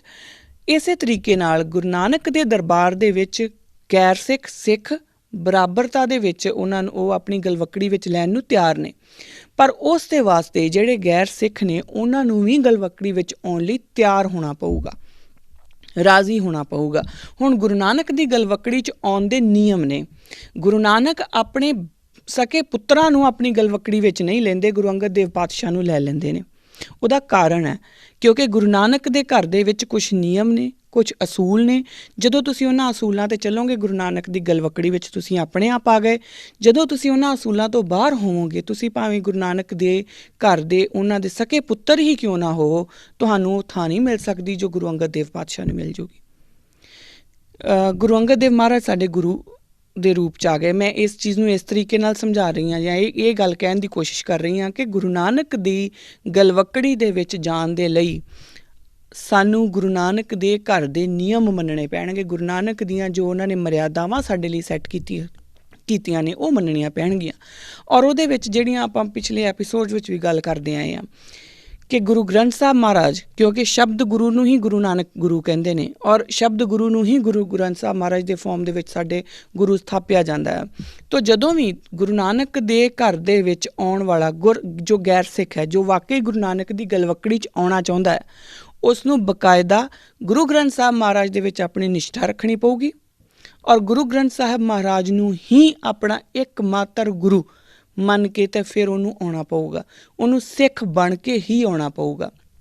ਅਗਰ ਤਾਂ ਜਿਹੜਾ ਗੈਰ ਸਿੱਖ ਜਿਹਦੇ ਨਾਲ ਤੁਸੀਂ ਵਿਆਹ ਕਰਾਉਣ ਦੀ ਗੱਲ ਕਰ ਰਹੇ ਹਾਂ, ਅਗਰ ਤਾਂ ਉਹ ਵੀ ਵਾਕਈ ਹੀ ਗੁਰੂ ਨਾਨਕ ਦੀ ਗਲਵੱਕੜੀ 'ਚ ਆਉਣ ਨੂੰ ਤਿਆਰ ਹੈ ਤਾਂ ਫਿਰ ਤਾਂ ਕੋਈ ਪ੍ਰੋਬਲਮ ਨਹੀਂ। ਜੇ ਉਹ ਵੀ ਸਿੱਖ ਬਣ ਸਕਦਾ ਤਾਂ ਕੋਈ ਪ੍ਰੋਬਲਮ ਨਹੀਂ, ਤੁਸੀਂ ਸਿੱਖ ਹੋ, ਉਹ ਵੀ ਸਿੱਖ ਹੈ, ਦੋਨਾਂ ਦਾ ਵਿਆਹ ਹੋ ਸਕਦਾ। ਫਿਰ ਉਹ ਗੈਰ ਸਿੱਖ ਨਹੀਂ ਰਹਿ ਜਾਂਦਾ, ਫਿਰ ਉਹ ਸਿੱਖ ਹੀ ਹੋ ਜਾਂਦਾ ਜਦੋਂ ਉਹ ਗੁਰੂ ਨਾਨਕ ਦੇ ਘਰ ਦੇ ਹਰ ਇੱਕ ਅਸੂਲ ਦੇ ਉੱਤੇ ਚੱਲਣਾ ਸ਼ੁਰੂ ਕਰਦਾ। ਹੁਣ ਹਰ ਇੱਕ ਅਸੂਲ ਦੀ ਜਿਹੜੀ ਗੱਲ ਆ ਉਹ ਆਪਾਂ ਪਿਛਲੇ ਲੰਬੇ ਸਮੇਂ ਤੋਂ ਕਰਦੇ ਆ ਰਹੇ ਹਾਂ, ਉਹ ਸਾਰੇ ਹੀ ਅਸੂਲਾਂ ਨੂੰ ਉਹਨੂੰ ਫੋਲੋ ਕਰਨਾ ਪਊਗਾ। ਤਾਂ ਉਹ ਜਦੋਂ ਉਹ ਕਰ ਲੈਂਦਾ ਤਾਂ ਬਿਲਕੁਲ ਉਹ ਕਦੀ ਵੀ ਕਿਸੇ ਵੀ ਫਾਰਮ ਦੇ ਵਿੱਚ ਉਹ ਗੈਰ ਸਿੱਖ ਰਹਿ ਹੀ ਨਹੀਂ ਜਾਂਦਾ, ਕਿਉਂਕਿ ਉਹ ਫਿਰ ਸਿੱਖ ਹੋ ਜਾਂਦਾ ਆ। ਤਾਂ ਜਦੋਂ ਗੁਰੂ ਨਾਨਕ ਦੀ ਬਾਹਾਂ, ਗੁਰੂ ਨਾਨਕ ਦੇ ਘਰ ਦਾ ਦਰਬਾਰ ਦਾ ਦਰਵਾਜ਼ਾ ਹਰ ਕਿਸੇ ਲਈ ਖੁੱਲ੍ਹਾ ਆ, ਪਰ ਉਸ ਦਰਵਾਜ਼ੇ ਦੇ ਅੰਦਰ ਆਉਣ ਲਈ ਜੋ ਨਿਯਮ ਨੇ, ਜੋ ਉਹਨਾਂ ਨਿਯਮਾਂ ਨੂੰ ਮੰਨ ਕੇ ਅੰਦਰ ਆ ਗਿਆ ਤਾਂ ਉਹ ਗੁਰੂ ਨਾਨਕ ਦਾ ਸਿੱਖ ਹੋ ਗਿਆ, ਫਿਰ ਉਹ ਗੈਰ ਸਿੱਖ ਰਹਿ ਨਹੀਂ ਗਿਆ। ਪਹਿਲੀ ਗੱਲ ਤਾਂ ਇਹ ਹੈ। ਅਗਲੀ ਗੱਲ ਜਿਹੜੀ ਹੈ, ਹਾਂ, ਇਸ ਦੇ ਵਿੱਚ ਇੱਕ ਸਵਾਲ ਇਹ ਵੀ ਆ ਸਕਦਾ ਕਿ ਤੁਸੀਂ ਜੀ ਕਨਵਰਜਨ ਨੂੰ ਗੱਲ ਕਰ ਰਹੇ ਹਾਂ, ਤੁਸੀਂ ਇਹ ਕਹਿ ਰਹੇ ਹਾਂ ਕਿ ਜਿਹੜਾ ਸਿੱਖ ਨਹੀਂ ਬਣ ਸਕਦਾ ਫਿਰ ਉਹ ਸਿੱਖਾਂ ਨਾਲ ਵਿਆਹ ਨਹੀਂ ਕਰਾ ਸਕਦਾ, ਇਹ ਕਿੱਦਾਂ ਹੋ ਸਕਦਾ? ਜਾਂ ਇਹਦੇ ਵਿੱਚ ਆਈ ਨੋ ਕਿ ਇਹ ਸਵਾਲ ਬਹੁਤ ਸਾਰੇ ਲੋਕਾਂ ਦੇ ਮਨਾਂ 'ਚ ਆਉਣੇ ਨੇ ਕਿ ਇਹ ਤਾਂ ਕੱਟੜਪੰਥੀ ਗੱਲ ਹੋ ਗਈ। ਤਾਂ ਫਿਰ ਤੁਸੀਂ ਕਹਿ ਰਹੇ ਹਾਂ ਕਿ ਖੰਡੇ ਬਾਟੇ ਦੀ ਜਦੋਂ ਤੱਕ ਪੌਲ ਨਹੀਂ ਛਕਦਾ ਫਿਰ ਉਹ ਅੰਮ੍ਰਿਤਧਾਰੀ ਨਹੀਂ ਹੁੰਦਾ, ਤਾਂ ਫਿਰ ਉਹ ਸਿੱਖ ਨਹੀਂ ਹੋ ਸਕਦਾ। ਇਹਦਾ ਜਵਾਬ ਮੈਂ ਅੱਗੇ ਚੱਲਦਿਆਂ ਦਿੰਦੀ ਹਾਂ। ਸੋ ਅਗਲੀ ਗੱਲ ਜਿਹੜੀ ਹੈ, ਹੁਣ ਸੋ ਇੱਕ ਗੱਲ ਤਾਂ ਇਹ ਕਲੀਅਰ ਹੋ ਗਈ ਕਿ ਜਦੋਂ ਕਿਸੇ ਸਿੱਖ ਨੇ ਕਿਸੇ ਗੈਰ ਸਿੱਖ ਨਾਲ ਵਿਆਹ ਕਰਾਉਣਾ ਔਰ ਗੱਲ ਆਈ ਹੈ ਗਲਵੱਕੜੀ ਦੀ ਕਿ ਗੁਰੂ ਨਾਨਕ ਦਾ ਦਰਬਾਰ ਹਰ ਕਿਸੇ ਨੂੰ ਗਲਵੱਕੜੀ 'ਚ ਲੈਣ ਨੂੰ ਤਿਆਰ ਹੈ, ਮੇਰਾ ਜਵਾਬ ਇਹ ਹੈ ਕਿ ਜੇਕਰ ਉਹ ਗੈਰ ਸਿੱਖ ਗੁਰੂ ਨਾਨਕ ਦੀ ਗਲਵੱਕੜੀ ਵੱਲ ਵੱਧਦਾ ਹੈ ਔਰ ਵਾਕਈ ਹੀ ਗੁਰੂ ਨਾਨਕ ਨੂੰ ਹੀ ਗੁਰੂ ਮੰਨਦਾ ਹੈ ਔਰ ਗੁਰੂ ਗ੍ਰੰਥ ਸਾਹਿਬ ਮਹਾਰਾਜ ਨੂੰ ਆਪਣਾ ਇੱਕਮਾਤਰ ਗੁਰੂ ਮੰਨ ਕੇ ਸਿੱਖ ਬਣ ਕੇ ਆਪ ਜੀ ਨਾਲ ਅੱਗੇ ਚੱਲਦਾ, ਕਿਉਂਕਿ ਗੁਰੂ ਨਾਨਕ ਦੀ ਗਲਵੱਕੜੀ ਵਿੱਚ ਆਉਣ ਦਾ ਇੱਕੋ ਹੀ ਇੱਕ ਤਰੀਕਾ, ਉਹ ਹੈ ਸਿੱਖ ਬਣ ਕੇ ਆਉਣਾ। ਹੋਰ ਕਿਸੇ ਤਰੀਕੇ ਨਾਲ ਨਹੀਂ ਆਇਆ ਜਾ ਸਕਦਾ। ਜਦੋਂ ਆਪਾਂ ਇਹ ਕਹਿ ਦਿੰਦੇ ਨਾ ਕਿ ਗੁਰੂ ਨਾਨਕ ਗੈਰ ਸਿੱਖਾਂ ਲਈ ਵੀ ਸਾਂਝਾ ਹੈ, ਗੁਰੂ ਨਾਨਕ ਗੈਰ ਸਿੱਖਾਂ ਲਈ ਬਿਲਕੁਲ ਸਾਂਝੇ ਨੇ, ਪਰ ਜੇਕਰ ਗੁਰੂ ਨਾਨਕ ਦੇ ਦਿੱਤੇ ਹੋਏ ਨਿਯਮਾਂ ਦੇ ਉੱਤੇ ਸਿੱਖ ਘਰ ਦੇ ਵਿੱਚ ਪੈਦਾ ਹੋ ਕੇ ਵੀ ਕੋਈ ਨਹੀਂ ਚੱਲਦਾ ਤਾਂ ਉਹ ਗੁਰੂ ਨਾਨਕ ਦੀ ਗਲਵੱਕੜੀ 'ਚੋਂ ਬਾਹਰ ਹੈ, ਉਹ ਗੈਰ ਸਿੱਖ ਹੀ ਹੈ, ਬੇਸ਼ੱਕ ਉਹ ਸਿੱਖਾਂ ਦੇ ਘਰ 'ਚ ਕਿਉਂ ਨਹੀਂ ਪੈਦਾ ਹੋਇਆ। ਜਿਹੜਾ ਗੁਰੂ ਨਾਨਕ ਦੀ ਜਿਹੜੀ ਫਲਸਫਾ ਹੈ, ਜੋ ਉਹਨਾਂ ਨੇ ਸਾਨੂੰ ਮਰਿਆਦਾ ਦਿੱਤੀ ਹੈ, ਉਹਦੇ ਉੱਤੇ ਨਹੀਂ ਚੱਲਦਾ ਤਾਂ ਉਹ ਗੈਰ ਸਿੱਖ ਹੀ ਬਣ ਜਾਂਦਾ। ਹਰ ਉਹ ਗੈਰ ਸਿੱਖ ਜੋ ਗੁਰੂ ਨਾਨਕ ਦੇ ਫਲਸਫੇ ਉੱਤੇ ਚੱਲਦਾ, ਹੁਣ ਗੁਰੂ ਨਾਨਕ ਅਤੇ ਗੁਰੂ ਗੋਬਿੰਦ ਸਿੰਘ ਮਹਾਰਾਜ ਨੂੰ ਤੁਸੀਂ ਵੱਖਰਾ ਨਹੀਂ ਕਰ ਸਕਦੇ। ਆਪਾਂ ਇਹ ਨਹੀਂ ਕਹਿ ਸਕਦੇ ਕਿ ਮੈਂ ਗੁਰੂ ਨਾਨਕ ਪਾਤਸ਼ਾਹ ਵੱਖਰੇ ਨੇ ਅਤੇ ਗੁਰੂ ਗੋਬਿੰਦ ਸਿੰਘ ਮਹਾਰਾਜ ਵੱਖਰੇ ਨੇ, ਜੋ ਅਕਸਰ ਹੀ ਸਾਡੇ 'ਚ ਇਹ ਇੱਕ ਕਨਫਿਊਜ਼ਨ ਕ੍ਰੀਏਟ ਕੀਤੀ ਜਾਂਦੀ ਹੈ। ਸੋ ਜੋ ਗੁਰੂ ਨਾਨਕ ਦੇ ਘਰ ਦੇ ਵਿੱਚ ਆ ਕੇ ਹਰ ਇੱਕ ਉਸ ਨਿਯਮ ਦੇ ਉੱਤੇ ਜੋ 10 ਗੁਰੂ ਸਾਹਿਬਾਨ ਨੇ ਸਾਨੂੰ ਦਿੱਤੇ ਔਰ ਗੁਰੂ ਗ੍ਰੰਥ ਸਾਹਿਬ ਮਹਾਰਾਜ ਅੱਜ ਸਾਨੂੰ ਦੱਸ ਰਹੇ ਨੇ, ਉਹਨਾਂ ਉੱਤੇ ਚੱਲਣ ਨੂੰ ਤਿਆਰ ਆ, ਉਹ ਗੈਰ ਸਿੱਖ ਨਹੀਂ ਰਹਿ ਜਾਂਦਾ, ਉਹ ਸਿੱਖ ਹੀ ਬਣ ਜਾਂਦਾ। ਤੁਸੀਂ ਬਕਾਇਦਾ ਦੋ ਸਿੱਖਾਂ ਦਾ ਵਿਆਹ ਆਪਸ 'ਚ ਹੋ ਸਕਦਾ। ਹੁਣ ਆਈਏ ਅਗਲੇ ਸਵਾਲ ਦੇ ਉੱਤੇ, ਅਗਲੀ ਗੱਲ ਦੇ ਉੱਤੇ। ਜਦੋਂ ਆਪਾਂ ਇਹਨੂੰ ਬੜਾ ਬੇਸ ਲੈਵਲ 'ਤੇ ਸਮਝਣ ਦੀ ਕੋਸ਼ਿਸ਼ ਕਰੀਏ ਤਾਂ ਇਹ ਸਮਝਣਾ ਬਹੁਤ ਜ਼ਰੂਰੀ ਹੈ ਕਿ ਇਹ ਜਿਹੜਾ ਸਵਾਲ ਹੈ ਜੋ ਗੁਰਪ੍ਰੀਤ ਸਿੰਘ ਹੁਣਾਂ ਨੇ ਪੁੱਛਿਆ, ਉਹ ਪੁੱਛ ਕੌਣ ਰਿਹਾ? ਕਿਆ ਉਹ ਕੋਈ ਸਿੱਖ ਪੁੱਛ ਰਿਹਾ? ਸਿੱਖ ਤੋਂ ਮੇਰਾ ਮਤਲਬ ਇਹ ਕਿ ਕਿਆ ਕੋਈ ਐਸਾ ਗੁਰਸਿੱਖ ਪੁੱਛ ਰਿਹਾ ਹੈ ਜਿਹੜਾ ਹਰ ਇੱਕ ਤਰੀਕੇ ਨਾਲ ਗੁਰੂ ਗ੍ਰੰਥ ਸਾਹਿਬ ਮਹਾਰਾਜ ਨੂੰ ਤਨ ਮਨ ਧਨ ਤੋਂ ਬਕਾਇਦਾ ਸਮਰਪਿਤ ਹੈ, ਉਹ ਪੁੱਛ ਰਿਹਾ ਹੈ, ਔਰ ਜੋ ਹਰ ਇੱਕ ਕੰਮ ਜਿਹੜਾ ਹੈ ਉਹ ਆਪਣੇ ਗੁਰੂ ਦੀ ਆਗਿਆ ਦੇ ਨਾਲ ਹੀ ਕਰਨਾ ਚਾਹੁੰਦਾ, ਗ੍ਰਸਥ ਜੀਵਨ ਦੇ ਵਿੱਚ ਪ੍ਰਵੇਸ਼ ਉਹ ਗੁਰੂ ਦੀ ਆਗਿਆ ਨਾਲ ਕਰਨਾ ਚਾਹੁੰਦਾ। ਕਿਆ ਇਹ ਸਵਾਲ ਗੁਰਪ੍ਰੀਤ ਸਿੰਘ ਜੋ ਕਿ ਗੁਰਸਿੱਖ ਨੇ ਉਹ ਪੁੱਛ ਰਹੇ ਨੇ, ਜਾਂ ਗੁਰਪ੍ਰੀਤ ਸਿੰਘ ਉਹ ਪੁੱਛ ਰਹੇ ਨੇ ਜਿਹੜੇ ਸਿਰਫ ਸਿੱਖਾਂ ਦੇ ਘਰ ਦੇ ਵਿੱਚ ਪੈਦਾ ਤਾਂ ਹੋਏ ਨੇ, ਜਨਮ ਤਾਂ ਉਹਨਾਂ ਨੇ ਸਿੱਖਾਂ ਦੇ ਘਰ ਵਿੱਚ ਲਿਆ, ਪਰ ਉਹਨਾਂ ਦਾ ਗੁਰੂ ਗ੍ਰੰਥ ਸਾਹਿਬ ਮਹਾਰਾਜ ਨਾਲ ਦੂਰ ਦੂਰ ਤੱਕ ਕੋਈ ਵਾਸਤਾ ਨਹੀਂ, ਉਹ ਗੁਰੂ ਗ੍ਰੰਥ ਸਾਹਿਬ ਮਹਾਰਾਜ ਦੇ ਵਿੱਚ ਕੋਈ ਸ਼ਰਧਾ ਨਹੀਂ ਰੱਖਦੇ, ਜੇ ਰੱਖਦੇ ਵੀ ਹੈ ਤਾਂ ਬੜੇ ਸੁਪਰਫਿਸ਼ੀਅਲ ਲੈਵਲ ਦੇ ਵਿੱਚ ਸ਼ਰਧਾ ਰੱਖਦੇ ਆ। ਉਹਨਾਂ ਨੂੰ ਉਹ ਗੁਰੂ ਗ੍ਰੰਥ ਸਾਹਿਬ ਮਹਾਰਾਜ ਨੂੰ ਦੀਆਂ ਜਿਹੜੀਆਂ ਸਿੱਖਿਆਵਾਂ ਹੈ ਉਹਦੇ ਉੱਤੇ ਨਹੀਂ ਚੱਲਦੇ। ਤਾਂ ਅਗਰ ਉਸ ਗੁਰਪ੍ਰੀਤ ਸਿੰਘ ਨੇ ਪੁੱਛਿਆ ਤਾਂ ਦੋ ਅਲੱਗ-ਅਲੱਗ ਜਵਾਬ ਹੋਣਗੇ। ਸੋ ਹੁਣ ਆਪਾਂ ਗੱਲ ਕਰਾਂਗੇ ਪਹਿਲਾਂ ਗੁਰਸਿੱਖ ਦੀ, ਜਿਹੜਾ ਹਰ ਇੱਕ ਤਰੀਕੇ ਨਾਲ ਜਿਹੜਾ ਜਵਾਬ ਹੈ ਉਹ ਆਪਣੇ ਗੁਰੂ ਕੋਲੋਂ ਜਾਂ ਆਪਣੇ ਗੁਰੂ ਦੀ ਆਗਿਆ ਨਾਲ ਹੀ ਆਪਣੀ ਗ੍ਰਸਥ ਸ਼ੁਰੂ ਕਰਨੀ ਚਾਹੁੰਦਾ, ਉਹਦਾ ਜਵਾਬ ਕੀ ਹੋਣਾ ਚਾਹੀਦਾ? ਹੁਣ ਉਸ ਦੇ ਵਾਸਤੇ ਜਿਹੜਾ ਗੁਰਪ੍ਰੀਤ ਸਿੰਘ ਜੇ ਤੁਸੀਂ ਉਸ ਕੈਟਾਗਰੀ 'ਚ ਆਉਂਦੇ ਆ ਤਾਂ ਤੁਹਾਨੂੰ ਕੁਛ ਕੁ ਗੱਲਾਂ ਸਮਝਣੀਆਂ ਪੈਣਗੀਆਂ। ਪਹਿਲੀ ਗੱਲ, ਲਾਵਾਂ ਦਾ ਮਤਲਬ ਕੀ ਆ? ਲਾਵਾਂ ਐਵੇਂ ਨਹੀਂ ਹੈ ਕਿ ਬਸ ਉਹ ਕੁਝ ਮੰਤਰਾਂ ਦਾ ਜਾਪ ਨਹੀਂ ਹੈ ਕਿ ਉਹ ਮੰਤਰ ਚੱਲ ਰਹੇ ਨੇ ਅਤੇ ਤੁਸੀਂ ਬਸ 4 ਚੱਕਰ ਕੱਟਣੇ ਆ। ਉਹ ਇੰਨੀ ਕੁ ਖੇਡ ਨਹੀਂ ਹੈ। ਅਗਰ ਤੁਸੀਂ ਲਾਵਾਂ ਨੂੰ ਵਰਡ ਟੂ ਵਰਡ ਪੜ੍ਹੋ ਤਾਂ ਉਹ ਇਸ ਆਤਮਾ ਦੀ ਉਸ ਪਰਮਾਤਮਾ ਨਾਲ ਮਿਲਣ ਦੀ ਗੱਲ ਹੈ। ਔਰ ਜਿੱਥੇ ਦੋ ਸਰੀਰ ਨੇ, ਜਦੋਂ ਉਹਨਾਂ ਦੀ ਗੱਲ ਹੋ ਰਹੀ ਹੈ, 2 ਬੋਡੀਜ਼ ਨੇ, ਪਰ ਉਹ ਇੱਕ ਜੋਤ ਕਰਨ ਦੀ ਗੱਲ ਹੁੰਦੀ ਹੈ। ਲਾਵਾਂ ਦਾ ਆਪਣੇ ਆਪ ਵਿੱਚ ਬਹੁਤ ਵੱਡਾ ਮਹੱਤਵ ਹੈ, ਸਾਨੂੰ ਉਹਨਾਂ ਦਾ ਮਤਲਬ ਸਮਝਣਾ ਪਊਗਾ। ਦੂਸਰੀ ਗੱਲ, ਜਦੋਂ ਅਸੀਂ ਗੁਰੂ ਮਹਾਰਾਜ ਦੇ ਸਾਹਮਣੇ ਬੈਠੇ ਹਾਂ ਔਰ ਜਿਸ ਤਰੀਕੇ ਨਾਲ ਉਹ ਈਮੇਲ ਦੀ ਗੱਲ ਦੁਬਾਰਾ ਆਉਂਦੀ ਆ ਕਿ ਜਦੋਂ ਅਸੀਂ ਆਨੰਦ ਕਾਰਜ ਦੀ ਉਸ ਸੈਰੇਮਨੀ 'ਚ ਹੁੰਦੇ ਹਾਂ, ਉਹ ਆਨੰਦ ਕਾਰਜ ਦੀ ਜੋ ਉਹ ਜਦੋਂ ਚੱਲ ਰਿਹਾ ਹੁੰਦਾ ਆ ਤਾਂ ਉਹ ਬਕਾਇਦਾ ਸਾਡੀ ਇੱਕ ਦੂਜੇ, ਮੇਰੀ ਔਰ ਮੇਰੇ ਹਸਬੈਂਡ ਦੀ, ਜਾਂ ਤੁਹਾਡੀ ਔਰ ਤੁਹਾਡੀ ਵਾਈਫ ਦੀ, ਜਾਂ ਹੋਣ ਵਾਲੀ ਵਾਈਫ ਦੀ, ਉਹਨਾਂ ਦੀਆਂ ਆਪਸ ਦੇ ਵਿੱਚ ਕੁਛ ਵਾਅਦੇ ਹੁੰਦੇ ਨੇ ਜੋ ਗੁਰੂ ਦੀ ਹਜ਼ੂਰੀ 'ਚ ਕਰਦੇ ਨੇ, ਔਰ ਉਹਦੇ ਨਾਲ ਹੀ ਉਹ ਦੋਨੋਂ ਇੱਕ ਪਰਿਵਾਰ ਹੋਣ ਦੇ ਨਾਤੇ ਕੁਛ ਵਾਅਦੇ ਆਪਣੇ ਗੁਰੂ ਨਾਲ ਵੀ ਕਰਦੇ ਨੇ। ਇਹ ਗੱਲ ਸਮਝਣ ਵਾਲੀ ਹੈ। ਜਦੋਂ ਆਨੰਦ ਕਾਰਜ ਹੁੰਦਾ ਆ ਤਾਂ ਉੱਥੇ ਉਹ ਦੋ ਸਰੀਰ ਬੈਠੇ ਨੇ, ਉਹ ਆਪਸ 'ਚ ਇੱਕ ਦੂਜੇ ਨਾਲ ਵਚਨਬੱਧਤਾ ਕਰਦੇ ਨੇ ਗੁਰੂ ਦੀ ਹਜ਼ੂਰੀ ਦੇ ਵਿੱਚ, ਔਰ ਉਹਦੇ ਨਾਲ ਉਹ ਆਪਣੇ ਗੁਰੂ ਨਾਲ ਵੀ ਕੁਝ ਵਚਨ ਕਰਦੇ ਨੇ। ਕੁਛ ਉਹਨਾਂ ਦੇ ਜਿਹੜੇ ਵਾਅਦੇ ਨੇ ਉਹ ਗੁਰੂ ਨਾਲ ਵੀ ਹੁੰਦੇ ਨੇ, ਕਿਉਂਕਿ ਗ੍ਰਸਥ ਜਦੋਂ ਆਸ਼ਰਮ ਚੱਲਣਾ ਆ, ਜਦੋਂ ਗ੍ਰਸਥ ਦੇ ਵਿੱਚ ਉਹਨਾਂ ਨੇ ਚੱਲਣਾ, ਉਹਨਾਂ ਦੇ ਬੱਚੇ ਵੀ ਹੋਣੇ ਆ, ਉਹਨਾਂ ਨੇ ਬੱਚਿਆਂ ਨੂੰ ਵੀ ਗੁਰਸਿੱਖੀ ਦੇ ਲੜ ਲਾਉਣਾ, ਔਰ ਇਹ ਸਾਰੇ ਵਾਅਦੇ ਉਹ ਆਪਣੇ ਗੁਰੂ ਨਾਲ ਕਰਦੇ ਨੇ। ਪਹਿਲੀ ਗੱਲ, ਤੇ ਜਦੋਂ ਗੁਰੂ ਗ੍ਰੰਥ ਸਾਹਿਬ ਮਹਾਰਾਜ ਦੇ ਸਾਹਮਣੇ ਆਪਾਂ ਬੈਠੇ ਹੁੰਦੇ ਹਾਂ ਤਾਂ ਬਕਾਇਦਾ ਉਹਨਾਂ ਨੂੰ ਆਪਣਾ ਗੁਰੂ ਮੰਨ ਕੇ ਬੈਠੇ ਹੁੰਦੇ ਹਾਂ। ਅਸੀਂ ਇਹ ਮੰਨ ਕੇ ਬੈਠੇ ਹੁੰਦੇ ਹਾਂ ਕਿ ਮੇਰਾ ਗੁਰੂ ਹੈ ਔਰ ਮੈਂ ਹਰ ਤਰੀਕੇ ਨਾਲ ਇਹਨਾਂ ਨੂੰ ਸਮਰਪਿਤ ਹਾਂ। ਔਰ ਇਸੇ ਤਰੀਕੇ ਨਾਲ ਹੀ ਜੋ ਤੁਹਾਡਾ ਪਾਰਟਨਰ ਹੈ ਉਹ ਵੀ ਉਸੇ ਹੀ ਲੈਵਲ ਦੇ ਉੱਪਰ ਆ ਕੇ, ਕਿਉਂਕਿ ਉਹ ਵੀ ਤਾਂ ਗੁਰੂ ਗ੍ਰੰਥ ਸਾਹਿਬ ਮਹਾਰਾਜ ਦੇ ਸਾਹਮਣੇ ਬੈਠਾ ਨਾ, ਉਹ ਸਿਰਫ ਇੱਕ ਤਮਾਸ਼ਾ ਕਰਨ ਨੂੰ ਤਾਂ ਨਹੀਂ ਬੈਠਾ। ਔਰ ਅਗਰ ਉਹਦੇ ਮਨ ਦੇ ਵਿੱਚ ਉਹ ਸ਼ਰਧਾ ਹੈ ਹੀ ਨਹੀਂ ਗੁਰੂ ਪ੍ਰਤੀ, ਤਾਂ ਫਿਰ ਉੱਥੇ ਇਕੱਠੇ ਬੈਠਣ ਦਾ ਕੋਈ ਮਤਲਬ ਨਹੀਂ ਬਣ ਜਾਂਦਾ। ਫਿਰ ਉਹ ਤੁਸੀਂ ਸਿਰਫ ਇੱਕ ਢੋਂਗ ਕਰ ਰਹੇ ਆ ਕਿ ਤੁਸੀਂ ਬੈਠ ਗਏ, ਬਸ ਜੀ ਹੁਣ ਲਾਵਾਂ ਪੜੀਆਂ ਜਾਣੀਆਂ, ਆਪਾਂ 4 ਚੱਕਰ ਲੈਣੇ ਆ, ਗੱਲ ਖਤਮ, ਘਰਾਂ ਨੂੰ ਚੱਲ ਜਾਣਾ। ਉਹ ਡਰਾਮਾ ਆ, ਉਹ ਢੋਂਗ ਹੈ। ਉਸ ਢੋਂਗ ਦੀ ਗੁਰੂ ਨੂੰ ਕੋਈ ਲੋੜ ਨਹੀਂ। ਤੁਹਾਡੇ ਪਰਿਵਾਰ ਨੂੰ ਲੋੜ ਹੋ ਸਕਦੀ ਹੈ, ਲੋਕ ਲਿਹਾਜ਼ ਵਾਸਤੇ ਲੋੜ ਹੋ ਸਕਦੀ ਹੈ, ਤੁਹਾਨੂੰ ਇਹ ਦੱਸਣਾ ਹੋ ਸਕਦਾ ਕਿ ਮੈਂ ਤਾਂ ਸਾਰੀ ਉਮਰ ਸਿੱਖੀ ਦਾ ਪ੍ਰਚਾਰ ਕਰਦਾ ਰਿਹਾ, ਅੱਜ ਮੇਰੇ ਬੱਚਿਆਂ ਨੇ ਇਹ ਕੰਮ ਕਰ ਲਿਆ, ਹੁਣ ਮੈਂ ਕੀ ਕਰਾਂ, ਚਲੋ ਕੋਈ ਨਹੀਂ, ਸਾਰੇ ਆਪਣੇ ਰਿਸ਼ਤੇਦਾਰਾਂ ਦਾ ਥੋੜ੍ਹਾ ਉਹਨਾਂ ਨੂੰ ਦਿਖਾ ਦਈਏ ਕਿ ਅਸੀਂ ਗੁਰੂ ਗ੍ਰੰਥ ਸਾਹਿਬ ਸਾਹਮਣੇ ਹੀ ਫੇਰੇ ਲਏ ਆ। ਉਹ ਸਾਰਾ ਉਹ ਢੋਂਗ ਹੈ, ਉਹਦਾ ਕੋਈ ਮਤਲਬ ਨਹੀਂ। ਗੁਰੂ ਦੇ ਘਰ ਦੇ ਵਿੱਚ ਉਹਦਾ ਕੋਈ ਮਤਲਬ ਨਹੀਂ। ਗੁਰੂ ਦੇ ਘਰ ਦੇ ਵਿੱਚ ਮਤਲਬ ਕਦੋਂ ਬਣੂਗਾ, ਜਦੋਂ ਦੋਨੋਂ ਜਿਹੜੇ ਵਿਆਹ ਵਾਲੀ ਜੋੜੀ ਹੈ ਉਹ ਦੋਨੋਂ ਆਪਣੇ ਗੁਰੂ ਨੂੰ ਸਮਰਪਿਤ ਹੋਣ। ਬਕਾਇਦਾ ਆਪਾਂ ਇਹ ਗੱਲ ਬੋਲਦੇ ਹਾਂ, ਕੀਤਾ ਲੋੜੀਏ ਕੰਮ ਸੋ ਹਰ ਪੈ ਆਖੀਏ, ਕਾਰਜ ਦੇ ਸਵਾਰ ਸਤਿਗੁਰ ਸੱਚ ਸਾਖੀਏ। ਹੁਣ ਸਤਿਗੁਰ ਦੀ ਗੱਲ ਆਉਂਦੀ ਹੈ।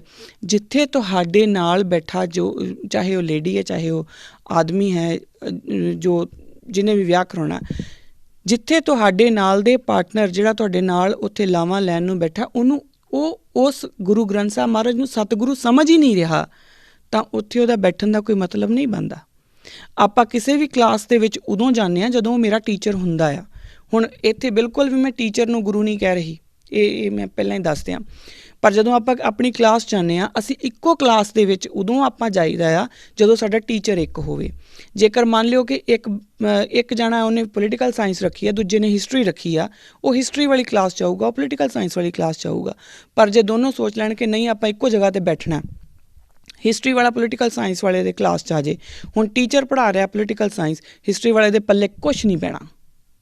ਔਰ ਉਹ ਉੱਥੇ ਬੈਠੇ ਕਰੂਗਾ ਕੀ ਫਿਰ? ਉਹ ਜਿਹੜੇ ਆਪਾਂ ਨੋਟਬੁੱਕਸ ਦੇ ਉੱਪਰ ਲਾਈਨਾਂ ਲੀਕਾਂ ਮਾਰ ਮੂਰ ਕੇ ਆਪਣਾ ਸਮਾਂ ਪਾਸ ਕਰਦੇ ਹੁੰਦੇ ਆ, ਫਿਰ ਉਹ ਚੀਜ਼ ਹੈ। ਸੋ ਉਸ ਟਾਈਮ 'ਤੇ ਜਦੋਂ ਅੱਗੇ ਤੁਸੀਂ ਅਗਰ ਆਪਣੇ ਆਪ ਨੂੰ ਗੁਰੂ ਗ੍ਰੰਥ ਸਾਹਿਬ ਮਹਾਰਾਜ ਦੇ ਸਾਹਮਣੇ ਸਮਰਪਿਤ ਕਰਕੇ ਨਹੀਂ ਬੈਠੇ, ਅਗਰ ਇਹ ਨਹੀਂ ਮੰਨ ਕੇ ਬੈਠੇ ਕਿ ਇਹ ਮੇਰਾ ਗੁਰੂ ਹੈ, ਜੋ ਕਿ ਗੈਰ ਸਿੱਖ ਨਹੀਂ ਮੰਨ ਸਕਦਾ, ਉਹਨੂੰ ਨਹੀਂ ਸਮਝ ਲੱਗਦੀ। ਸਾਡਾ ਗੁਰੂ ਗ੍ਰੰਥ ਸਾਹਿਬ ਮਹਾਰਾਜ ਦੇ ਨਾਲ ਜੋ ਇੱਕ ਰਿਸ਼ਤਾ ਹੈ, ਉਹਨੂੰ ਕਿਸੇ ਨੂੰ ਵੀ ਸਮਝਾਉਣ ਦੇ ਵਾਸਤੇ ਉਹਨੂੰ ਵਾਕਈ ਹੀ ਸਿੱਖ ਬਣ ਕੇ ਹੀ ਸਮਝਿਆ ਜਾ ਸਕਦਾ। ਔਰ ਇਹ ਗੱਲ ਮੈਂ ਆਪਣੇ ਪਰਸਨਲ ਐਕਸਪੀਰੀਅੰਸ 'ਚੋਂ ਕਹਿ ਰਹੀ ਹਾਂ। ਪਿੱਛੇ ਜੇ ਮੇਰੀ ਕਿਸੇ ਨਾਲ ਇੱਕ ਗੱਲ ਹੁੰਦੀ ਸੀ, ਉਹ ਕਹਿੰਦੇ ਮੈਨੂੰ ਉਹਨਾਂ ਨੇ, ਕਿਉਂਕਿ ਉਹ तमिलनाडु ਦੇ ਆ, तो उन्होंने मैंने कहते मुझे ये समझ नहीं आती कि आप सिख जो हैं वो गुरु ग्रंथ साहब के लिए ऐसे क्यों करते हो, क्यों मरने मारने पे उतारू हो जाते हो गुरु ग्रंथ साहब के लिए। तो मैं उन्होंने कहा, मैं उन्होंने पहला समझाने की कोशिश की अपनी मत के हिसाब नाल, पर जदों नहीं समझ सके ना, तो फिर मैं उन्होंने कहा गल पता की आ, गुरु ग्रंथ साहब महाराज नाल सिखां दा रिश्ता जो है ਉਹ ਸਮਝਣ ਦੇ ਲਈ ਬਕਾਇਦਾ ਸਿੱਖ ਮਾਨਸਿਕਤਾ ਦੇ ਵਿੱਚ ਆਉਣਾ ਪਊਗਾ, ਬਕਾਇਦਾ ਸਿੱਖ ਹੋਣਾ ਪਊਗਾ। ਫਿਰ ਹੀ ਤੁਸੀਂ ਗੁਰੂ ਗ੍ਰੰਥ ਸਾਹਿਬ ਮਹਾਰਾਜ ਦੇ ਨਾਲ ਜਿਹੜਾ ਇੱਕ ਵਿਲੱਖਣ ਰਿਸ਼ਤਾ ਹੈ ਨਾ, ਸਾਡਾ ਖਾਸ ਰਿਸ਼ਤਾ ਹੈ, ਉਹ ਸਮਝ ਸਕੋਗੇ। ਫਿਰ ਹੀ ਸਮਝਿਆ ਜਾ ਸਕਦਾ ਕਿ ਇੱਕੋ ਹੀ ਜਿਹੜਾ ਗੱਡਾ ਹੈ, ਉੱਥੇ ਇੰਨੀਆਂ ਸਾਰੀਆਂ ਸ਼ਹੀਦੀਆਂ ਕਿਉਂ ਹੋ ਜਾਂਦੀਆਂ, ਕਿਉਂਕਿ ਉੱਥੇ ਗੁਰੂ ਗ੍ਰੰਥ ਸਾਹਿਬ ਮਹਾਰਾਜ ਨੇ। ਫਿਰ ਹੀ ਸਮਝ ਸਕਦੇ ਹੋ।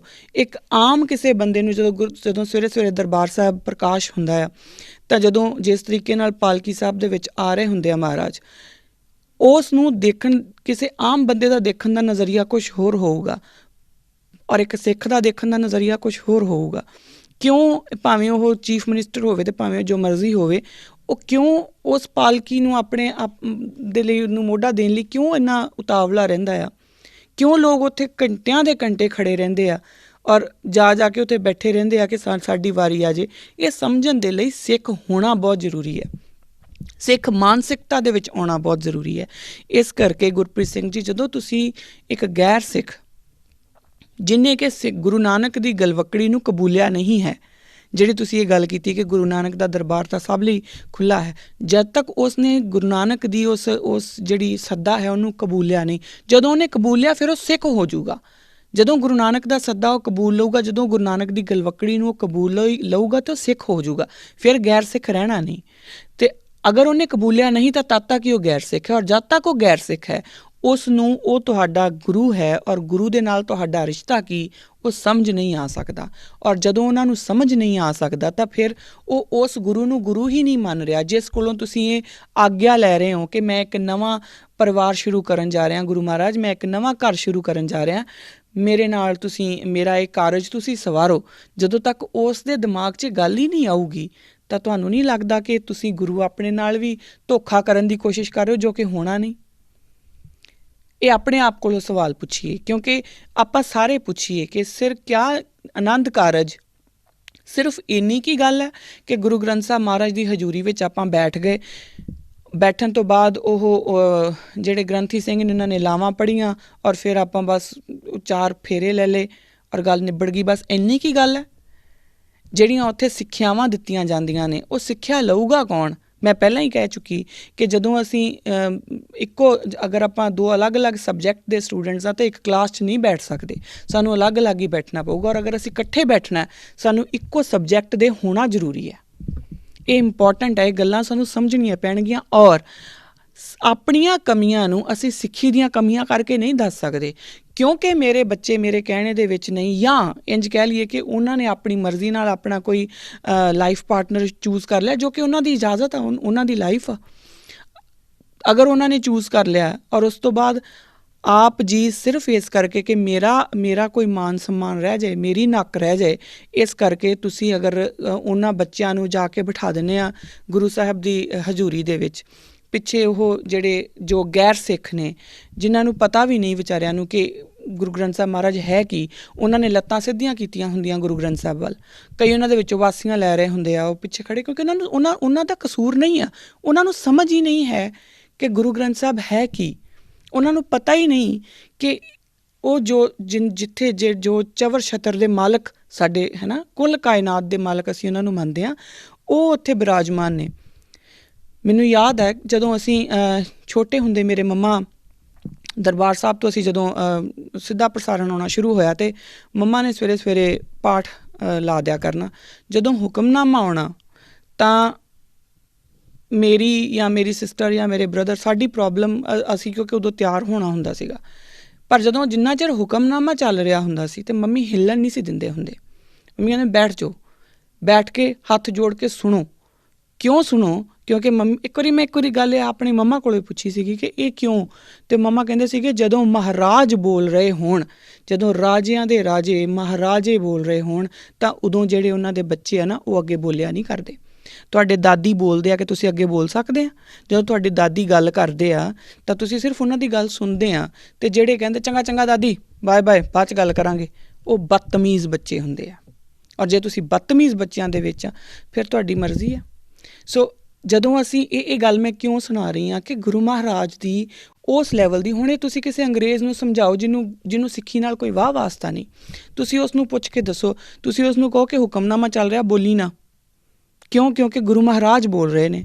ਉਹਨੂੰ ਲੱਗੂਗਾ ਕਿ ਜਿਹੜੇ ਗ੍ਰੰਥੀ ਸਿੰਘ ਹੈ ਉਹਨਾਂ ਨੂੰ ਅਸੀਂ ਗੁਰੂ ਮਹਾਰਾਜ ਕਹਿ ਰਹੇ ਹਾਂ, ਹੈ ਨਾ। ਸੋ ਇਹ ਗੱਲ ਸਮਝਣ ਦੇ ਲਈ ਸਾਨੂੰ ਬਕਾਇਦਾ ਸਿੱਖ ਮਾਨਸਿਕਤਾ, ਸਿੱਖ ਫਲਸਫਾ, ਸਿੱਖ ਹਿਸਟਰੀ, ਸਿੱਖ ਧਰਮ, ਉਹਦੇ ਬਾਰੇ ਪੂਰਨ ਗਿਆਨ ਹੋਊਗਾ ਫਿਰ ਅਸੀਂ ਗੁਰੂ ਗ੍ਰੰਥ ਸਾਹਿਬ ਨੂੰ ਆਪਣੇ ਗੁਰੂ ਮੰਨ ਸਕਦੇ ਹਾਂ।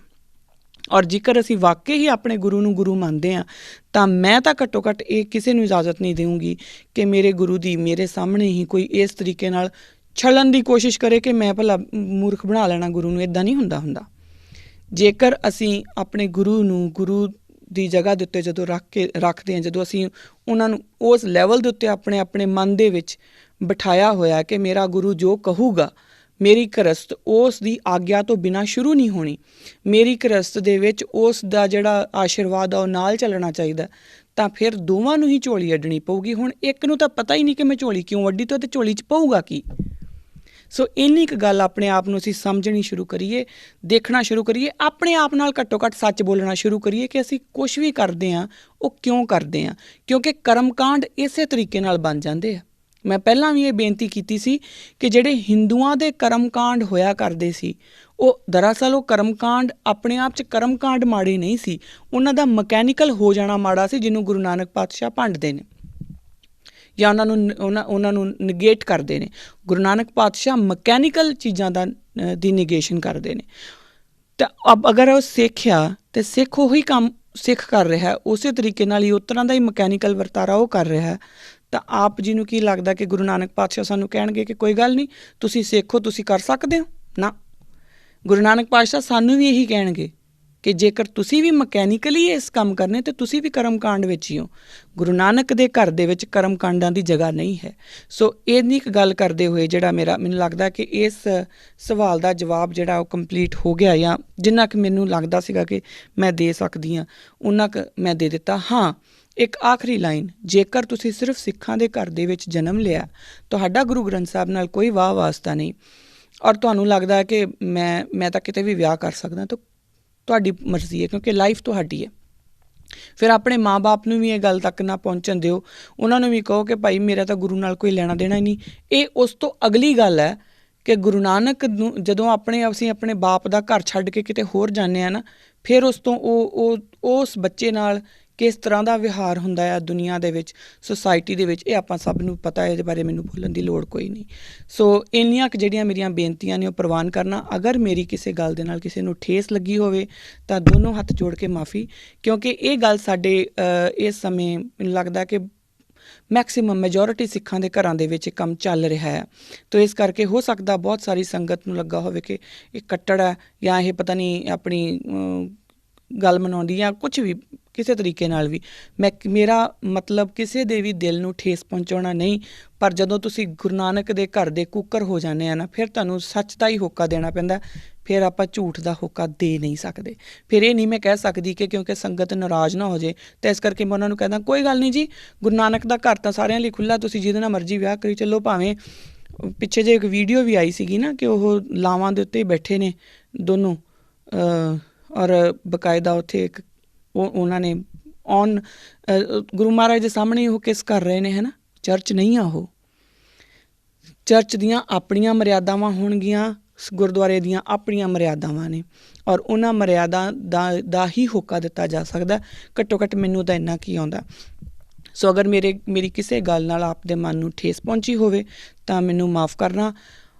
ਅਗਰ ਤੁਸੀਂ ਮੇਰੇ ਨਾਲ ਕੋਈ ਕਿਸੇ ਤਰ੍ਹਾਂ ਦਾ ਵੀ ਇਹਦੇ ਉੱਪਰ ਕਿਸੇ ਤਰ੍ਹਾਂ ਦਾ ਵੀ ਕੋਈ ਤੁਸੀਂ ਸੁਝਾਅ ਜਾਂ ਆਪਣੀ ਸ਼ਿਕਾਇਤ ਜਾਂ ਮੈਨੂੰ ਗਾਲਾਂ ਕੱਢਣੀਆਂ ਤਾਂ ਵੀ ਇਟਸ ਓਕੇ, ਹੈ ਨਾ। ਤੁਸੀਂ ਈਮੇਲ ਕਰਕੇ ਮੈਨੂੰ ਦੱਸ ਸਕਦੇ ਆ।